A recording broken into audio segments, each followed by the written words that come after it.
So one thing that can happen is we can look at what happens when our units change. So in this scenario, I'm going to assume that our units are going to increase by 25%. They could also decrease by the same amount.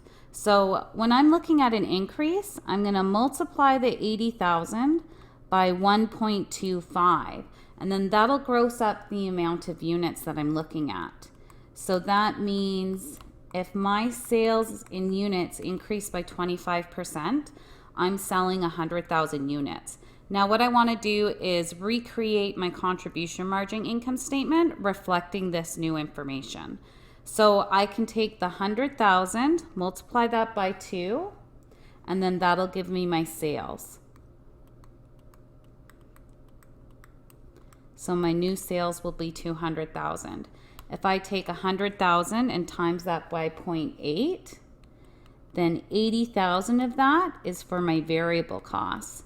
And then when you take 200 and minus that by 80,000, that gives me 120,000 in contribution margin. So this is before any of the fixed costs. So in this scenario, we can assume that the fixed costs are going to stay the same because we decided that the definition of fixed costs is that they'll always be fixed regardless of how many units that we're selling. So that's why I'll keep this at 60,000.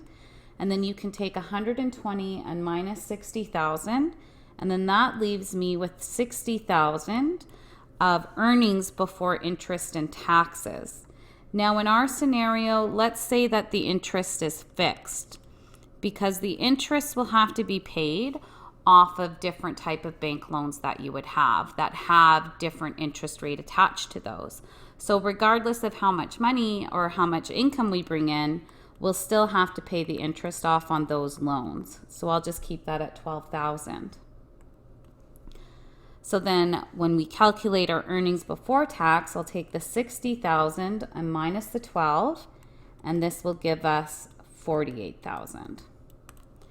And then if we assume a tax rate of 50% again, then 50% of 48,000 is 24. So the tax is always applied on the earnings before tax. And then when we calculate our earnings after tax, which is net income, we'll do 48,000 minus 24. So that'll give me $24,000. And I'll just extend this a little bit further. I want to show you how to calculate our earnings per share as well.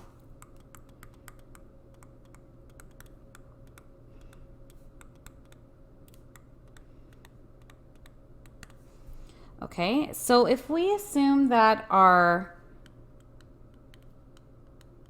average shares are 8,000 in both scenarios, and that we have to pay out no preferred dividends, then all you have to do is take the 12,000 and divide that by the 8,000, and then that will give us our EPS.